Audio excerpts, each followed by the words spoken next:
साथीहरू good afternoon. म चाहिँ यता स्याङ्जा भन्ने ठाउँमा आएको छु। स्याङ्जा अर्जुन चौपारी देख्न सक्नुहुन्छ। यस्तो छ, फाँट छ सर्लक्क, माथि जङ्गल, मकै लगाएका छन् टक्क लाएर।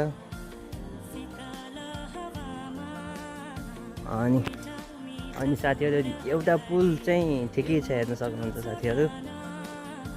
यो पुल हो, यो पुल त हामी माथि डाँडामा गइन्छ।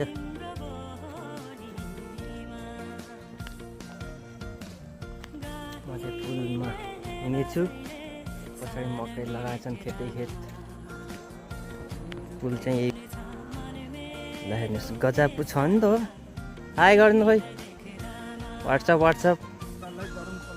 पुलमा यो खोलालाई चाहिँ दरम खोला भन्छन् साथीहरू। दरुङ खोला अरे।